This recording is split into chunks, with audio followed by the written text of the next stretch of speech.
আসুন এই বাংলার মাটিতে। আমি এটুকু বলে আপনাদের সকলকে নমস্কার জানাচ্ছি।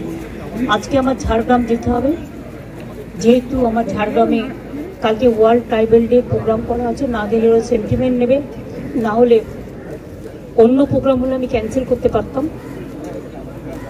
আর এই খবরটা শুনে আমি এতটাই টেন্স হয়ে গেছিলাম, দেখুন হাতটা পুরো ঘষে গিয়ে পুরো গল গল করে রক্ত বেরিয়েছে। তার মধ্যে আমি নিজেই মানে কিরকম একটা লাগছিল। ফলে আমি এখন বাড়ি ফিরে যাব, ওখান থেকে তারপরে কিছুক্ষণ বাদে চান টান করে তারপরে আমি ঝাড়গ্রামে যাব। আমি ফিরাদ হাকিম, সিপি, ডিজি, সিএস সকলকে ইনস্ট্রাকশন দিয়ে গেলাম, এবং ববি আর অরূপ সারাক্ষণ থাকবে, টোটাল টেক কেয়ার করবে। যা যা প্রয়োজন দলের পক্ষ থেকে ওরা মিছিল করে নিয়ে যাবে, যখন দেখবে যেন কোনো অসুবিধে না হয়। পুলিশ যেন ঠিকমতো ব্যবস্থা করে সব কিছু, যাতে কোনো রকম কোনো অসুবিধে না হয়।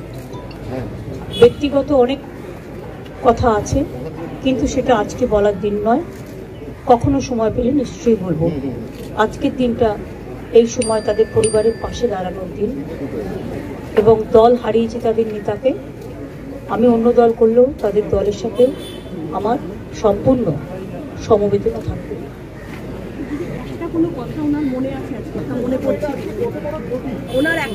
না, আমি যখন আসতাম, যতদিন তিনি ভালো ছিলেন, তিনি অনেক গল্প করতেন, অনেক কথা বলতেন, সেগুলো ব্যক্তিগত লেভেলে।